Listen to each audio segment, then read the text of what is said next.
লেবাননে ইসরায়েলি হামলা অব্যাহত, যুদ্ধবিরতির প্রস্তাব প্রত্যাখ্যান হিজবুল্লাহর, ইসরায়েলের বিরুদ্ধে সর্বাত্মক যুদ্ধের হুমকি ইরানের।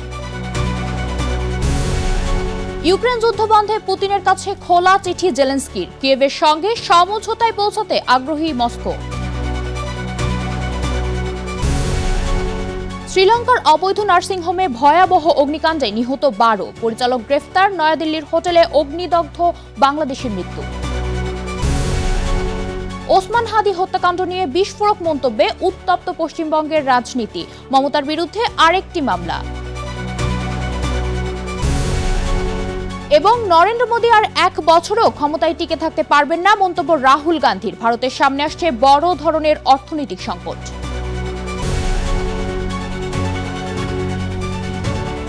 বিশ্বজুড়ে ঘটে যাওয়া দিনের গুরুত্বপূর্ণ ঘটনাবলী নিয়ে আরটিভির নিয়মিত আয়োজন। সারাদিনের বিশ্বে আপনাদের সঙ্গে আছি আমি জেরিন অপি।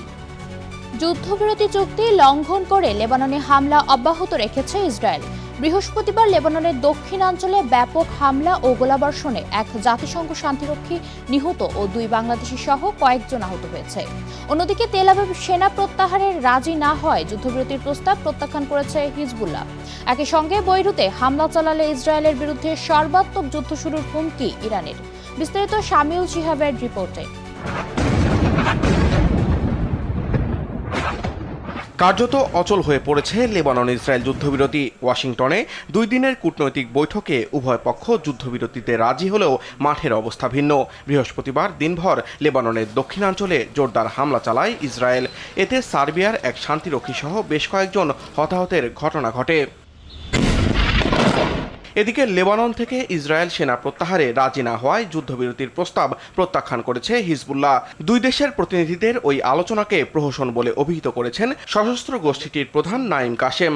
এক লিখিত বিবৃতিতে তিনি বলেন, এটি লেবাননের জনগণের একাংশকে ধ্বংস এবং বাকিদের দাস বানানোর রোডম্যাপ। তিনি জোর দিয়ে বলেন, যতদিন দখলদারিত্ব থাকবে ততদিন প্রতিরোধ চলবে। যুক্তরাষ্ট্রের সঙ্গে সম্ভাব্য চুক্তির অংশ হিসেবে লেবাননে ইসরায়েলি হামলা বন্ধের দাবি জানিয়েছে ইরান। দেশটির পররাষ্ট্রমন্ত্রী আব্বাস আরাকচি বলেছেন, বৈরুতে হামলা চালালে ইসরায়েলের বিরুদ্ধে আবারও যুদ্ধে নামতে বাধ্য হবে তেহরান। এদিকে ইসরায়েলি সরকারের বিরুদ্ধে রাস্তায় নেমেছে দেশটির অর্থোডক্স ইহুদিরাও। দখলদার সেনাবাহিনীতে বাধ্যতামূলক যোগদান আইনের প্রতিবাদে জেরুজালেম সহ কয়েকটি শহরে বিক্ষোভ করে শত শত শিক্ষার্থী। পরে জলকামান ব্যবহার করে তাদের ছত্রভঙ্গ করে police. Samiul Shihab, RTV. Ukraine যুদ্ধ বন্ধের লক্ষ্যে রুশ প্রেসিডেন্ট ভ্লাদিমির পুতিন এর কাছে খোলা চিঠি লিখে সরাসরি বৈঠকের প্রস্তাব দিয়েছেন ইউক্রেনের প্রেসিডেন্ট ভলোদিমির জেলেনস্কি। চিঠিতে তিনি বলেন, 2 দেশের নেতাদের মুখোমুখি আলোচনার মাধ্যমে যুদ্ধের অবসানের পথ খুঁজে বের করা সম্ভব। একই সঙ্গে সম্ভাব্য আলোচনার সময় পূর্ণাঙ্গ যুদ্ধবিরতির আহ্বানও জানান তিনি। জেলেনস্কি সতর্ক করে বলেন, ইউরোপের এই যুদ্ধে আবার কখন যুক্তরাষ্ট্রের মনোযোগের কেন্দ্রে ফিরবে সেই অপেক্ষায় বসে থাকা ঠিক হবে না।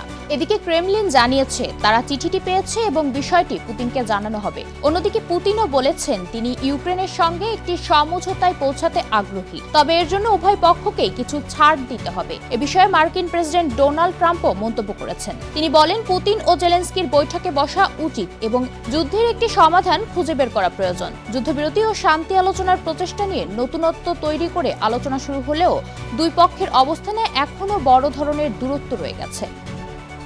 কিউবার প্রেসিডেন্ট মিগুয়েল দিয়াজ কানেল এবং তার ঘনিষ্ঠ কয়েকজন ব্যক্তি ও প্রতিষ্ঠানের ওপর নতুন নিষেধাজ্ঞা দিয়েছে যুক্তরাষ্ট্র। মার্কিন অর্থ মন্ত্রণালয় জানিয়েছে, এই নিষেধাজ্ঞার আওতায় প্রেসিডেন্টের স্ত্রী, কাস্ট্রো পরিবারের কয়েকজন সদস্য এবং কিউবার বিপ্লবী সশস্ত্র বাহিনীর মন্ত্রণালয় সহ মোট কয়েক ব্যক্তি ও প্রতিষ্ঠান রয়েছে। 2018 সাল থেকে কিউবার প্রেসিডেন্ট হিসেবে দায়িত্ব পালন করছেন মিগুয়েল দিয়াজ কানেল। বিশ্লেষকদের মতে, কিউবার কমিউনিস্ট নেতৃত্বের ওপর চাপ বাড়াতে ওয়াশিংটনের ধারাবাহিক পদক্ষেপের অংশ হিসেবেই এই নিষেধাজ্ঞা দেওয়া হয়েছে। এদিকে কিউবার পররাষ্ট্রমন্ত্রী এই পদক্ষেপকে নিন্দনীয় বলে উল্লেখ করে বলেছেন, যুক্তরাষ্ট্রের এমন চাপ প্রয়োগের কৌশল শেষ পর্যন্ত ব্যর্থ হবে। শ্রীলঙ্কার পশ্চিমাঞ্চলীয় অঙ্গুরুয়াতোটা শহরের একটি অবৈধ নার্সিংহোমে ভয়াবহ অগ্নিকাণ্ডে 12 জন নিহত হয়েছে, আহত হয়েছে আরও 8 জন। বৃহস্পতিবার সন্ধ্যার দিকে এই দুর্ঘটনা ঘটে। ফায়ার সার্ভিস, পুলিশ ও সেনাবাহিনী 51 জন আবাসিককে উদ্ধার করে নিরাপদ স্থানে সরিয়ে নিয়েছে। জাতীয় প্রবীণ সচিবালয় জানিয়েছে, প্রতিষ্ঠানটি নিবন্ধিত ছিল না। মাত্র 15 জনের ধারণ ক্ষমতার এই হোমে 71 জন গাদাগাদি করে বাস করছিলেন, যাদের মধ্যে মানসিক প্রতিবন্ধীরাও ছিলেন। আইন অমান্য ও চরম অবহেলায় মৃত্যু ঘটানোর অভিযোগে হোমের পরিচালককে গ্রেফতার করে 1 সপ্তাহের রিমান্ডে নেওয়া হয়েছে। বর্তমানে ঘটনার তদন্ত চলছে। ভারতের নয়াদিল্লির মালভিয়া নগরের একটি হোটেলে অগ্নিকাণ্ডে আহত বাংলাদেশিদের একজন মারা গেছেন। নিহত ব্যক্তি মোহাম্মদ নুরুল আমিন, যার বয়স 44 বছর। এ নিয়ে অগ্নিকাণ্ডে বিভিন্ন দেশের মোট 22 জনের মৃত্যু হলো। গত বুধবার ভবনটিতে আগুন লাগে। ভবনটির নিচতলায় একটি রেস্তোরাঁ এবং ওপরের তলাগুলোতে হোটেল ছিল। বাংলাদেশ হাই কমিশন জানিয়েছে, নিহতের মরদেহ দ্রুত দেশে পাঠানোর প্রক্রিয়া চলছে। আগুনে 2টি বাংলাদেশি পরিবারও ক্ষতিগ্রস্ত হয়েছে, যারা চিকিৎসার জন্য দিল্লিতে গিয়ে ওই হোটেলে অবস্থান করছিলেন। এদিকে আগুনে আহত 8 বাংলাদেশের মধ্যে কয়েকজন এখনও বিভিন্ন হাসপাতালে চিকিৎসাধীন রয়েছেন এবং তাদের অবস্থার বিষয়ে বাংলাদেশ হাই কমিশন সর্বক্ষণিক খোঁজখবর রাখছে। ওসমান হাদি হত্যাকাণ্ডে ভারতের স্বরাষ্ট্র মন্ত্রণালয়কে জড়িয়ে মমতা বন্দ্যোপাধ্যায়ের মন্তব্যের প্রেক্ষিতে এবার আরেকটি মামলা দায়ের করা হয়েছে। বৃহস্পতিবার কলকাতা পুলিশের সদর দপ্তর লালবাজারে সাইবার ক্রাইম বিভাগের কাছে এ অভিযোগ জানানো হয়। এর আগে একই অভিযোগে মমতার বিরুদ্ধে শিলিগুড়ি সাইবার ক্রাইম থানায় প্রথম মামলা হয়। বিস্তারিত জানাচ্ছেন সামিউল শিহাব। বাংলাদেশ থেকে একটা বড় খুনিকে এসটিএফ অ্যারেস্ট করেছিল, জেনে রাখুন। যা নিয়ে বাংলাদেশে অনেক রেভলিউশন হয়েছিল। তারপরে হোম মিনিস্টার নিজে আমাকে ফোন করে বলছেন, এতদিন তো কই আমি বলিনি, মুখ করিনি, আজকে অত্যাচারের শেষ সীমায় গেছেন বলে। বাংলাদেশের বহুল আলোচিত শরীফ ওসমান হাদি হত্যাকাণ্ড নিয়ে মঙ্গলবার এ মন্তব্য করেন পশ্চিমবঙ্গের সাবেক মুখ্যমন্ত্রী মমতা বন্দ্যোপাধ্যায়। বাংলাদেশের লোক উত্তাল হয়ে যাবে, আমি সেটা চাই না। আমি দেশকে ভালোবাসি, না বলবো না দেশের স্বার্থে। ভারতের স্বরাষ্ট্রমন্ত্রীকে জড়িয়ে বক্তব্যের পরই উত্তপ্ত হয়ে ওঠে কলকাতার রাজনৈতিক অঙ্গন। বৃহস্পতিবার কলকাতা পুলিশের সদর দপ্তর লালবাজারে সাইবার ক্রাইম বিভাগের কাছে এই অভিযোগ জানান অখিল ভারত হিন্দু মহাসভার রাজ্য সভাপতি ডক্টর চন্দ্রচূড় গোস্বামী। যেমন অংশগ্রহণ করছি, বিগততেও করেছি। নিজ দেশের ভাবমূর্তি কালিমালিপ্ত করার অভিযোগ আনা হয়েছে মমতার বিরুদ্ধে। দেশদ্রোহিতার অভিযোগে তৃণমূল নেত্রীকে গ্রেফতারের দাবিও জানানো হয়েছে। এর আগে একই অভিযোগে মমতার বিরুদ্ধে শিলিগুড়ি সাইবার ক্রাইম থানায় প্রথম মামলা করা হয়। বুধবার ওই অভিযোগটি করেন কলকাতা হাইকোর্টের জলপাইগুড়ি সার্কিট বেঞ্চের আইনজীবী রিঙ্কু সিং চ্যাটার্জি। कोई संवैधानिक पद में होंगे तो देश का सार्वभौमत्व, देश का सिक्योरिटी, देश का सीक्रेसी मतलब गोपनीयता आप रक्षा करेंगे। দেশের নিরাপত্তা ও প্রশাসনিক গোপনীয়তার সঙ্গে সম্পর্কিত সংবেদনশীল বিষয়কে প্রকাশ্যে আনার অভিযোগে একাধিক জামিন অযোগ্য ধারায় করা হয় এই মামলা। মামলা ছাড়াও তৃণমূল কংগ্রেসের অভ্যন্তরীণ কোন্দলে দলীয়ভাবেও বেশ চাপে আছেন 15 বছর শাসন করে সদস্য ক্ষমতা হারানো মমতা বন্দ্যোপাধ্যায়। সামিউল শিহাব, আরটিভি। ভারতের প্রধানমন্ত্রী হিসেবে নরেন্দ্র মোদী আর 1 বছরও টিকবেন না বলে মন্তব্য করেছেন লোকসভার বিরোধী দল নেতা রাহুল গান্ধী। নয়াদিল্লিতে এক অনুষ্ঠানে তিনি দাবি করেন, সরকার পরিচালনায় যে প্রশাসনিক ও প্রাতিষ্ঠানিক কাঠামোর উপর মোদী নির্ভর করছেন তার ভেতর থেকেই দুর্বল হয়ে পড়েছে। রাহুল গান্ধীর দাবি, নির্বাচন কমিশন সহ বিভিন্ন সরকারি ও গোয়েন্দা সংস্থার ভেতর থেকে তার কাছে নিয়মিত তথ্য পৌঁছাচ্ছে। তিনি আরও বলেন, ভারতের সামনে বড় ধরনের অর্থনৈতিক সংকট আসছে এবং তা মোকাবেলার সক্ষমতা সরকার দুর্বল করে ফেলেছে। একই সঙ্গে নিজের রাজনৈতিক অবস্থান ধরে রাখতে মোদী জরুরি অবস্থার মতো কঠোর পদক্ষেপও নিতে পারেন বলে আশঙ্কা প্রকাশ করেন কংগ্রেস নেতা। অর্থনৈতিক সংকট, মূল্যস্ফীতি ও ঋণের চাপে থাকা পাকিস্তান একই সঙ্গে যুক্তরাষ্ট্রের কূটনৈতিক ও রাজনৈতিক প্রভাব বাড়াতে বিপুল অর্থ ব্যয় করছে। প্রকাশিত সরকারি নথি অনুযায়ী এ খাতে দেশটি প্রতি মাসে প্রায় $9 লাখ খরচ করছে।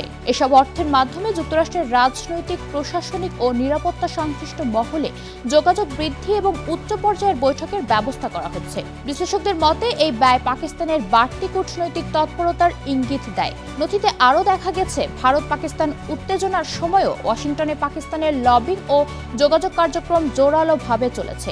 অর্থনৈতিক দুরবস্থার মধ্যেও আন্তর্জাতিক অঙ্গনে প্রভাব বিস্তারে এমন ব্যয় পাকিস্তানের অগ্রাধিকার ও পররাষ্ট্রনীতি নিয়ে নতুন করে আলোচনা তৈরি করেছে। ঘুষ ও দুর্নীতির অভিযোগে ইন্দোনেশিয়ার অভিবাসন ও সংশোধন বিষয়ক উপমন্ত্রী সেলমি করিমকে গ্রেফতার করেছে দেশটির দুর্নীতি বিরোধী সংস্থা। অভিযোগ রয়েছে বিদেশি নাগরিকদের আবাসন অনুমতি পাইয়ে দেওয়ার নামে একটি সংঘবদ্ধ চাঁদাবাজি চক্রের সঙ্গে তিনি জড়িয়ে ছিলেন। দুর্নীতি বিরোধী সংস্থা জানিয়েছে 2023 সাল থেকে 2024 সালের মধ্যে এসব অনিয়ম সংঘটিত হয়। এর একদিন আগেই দুর্নীতির আরেক মামলায় সরকারের সাবেক এক উচ্চ পদস্থ কর্মকর্তাকে আটক করা হয়। ফলে মাত্র 2 দিনের ব্যবধানে দুর্নীতির অভিযোগে সরকারের 2 গুরুত্বপূর্ণ কর্মকর্তার বিরুদ্ধে ব্যবস্থা নেওয়া হলো। প্রেসিডেন্ট প্রবোও সুবিয়ান্তো দুর্নীতি দমনের অঙ্গীকার করলেও সাম্প্রতিক এসব ঘটনায় দেশটির প্রশাসনের নতুন করে উদ্বেগ তৈরি করেছে। মাউন্ট এভারেস্টে নিখোঁজ হওয়ার 6 দিন পর জীবিত উদ্ধার হয়েছেন নেপালি দাওয়া শেরপা। 52 বছর বয়সী এই শেরপা এভারেস্ট থেকে নামার পথে নিখোঁজ হন। দীর্ঘ অনুসন্ধানের পরও তার খোঁজ না পাওয়ায় পরিবার তাকে মৃত ধরে নিয়ে অন্ত্যেষ্টিক্রিয়ায় ধর্মীয় আচার অনুষ্ঠানও শুরু করে দেয়। তবে বৃহস্পতিবার খুম্বু আইসফলের বরফ ঢাকা এলাকায় একটি পরিচ্ছন্নতা কর্মীর দল তাকে একা একা হামাগুড়ি দিয়ে নিচে নামতে দেখতে পায়। পরে তাকে উদ্ধার করে খাবার ও পানি দেওয়া হয় এবং হেলিকপ্টারে করে কাঠমান্ডুর একটি হাসপাতালে নেওয়া হয়। দাওয়ার স্ত্রী জানান, প্রথমে তারা সংবাদ মাধ্যম ও ফোনের মাধ্যমে তার বেঁচে থাকার খবর পান। অন্যদিকে তার মেয়ে বলেন, পরিবারের সদস্যরা তখন ইতোমধ্যেই অন্ত্যেষ্টিক্রিয়ার দ্বিতীয় দিনের আচার পালন করছিলেন। চলতি মৌসুমে এভারেস্টে 1000-এর বেশি আরোহী ও গাইড শৃঙ্গ জয় করেছেন, আর অন্তত 5 জনের মৃত্যুর খবর পাওয়া গেছে। আর এরই সাথেই শেষ করছি সারাদিনের বিশ্ব। আরটিভির সাথে সংযুক্ত থাকুন, মতামত জানান আরটিভির সামাজিক যোগাযোগ মাধ্যমগুলোতে। সবাই ভালো থাকুন।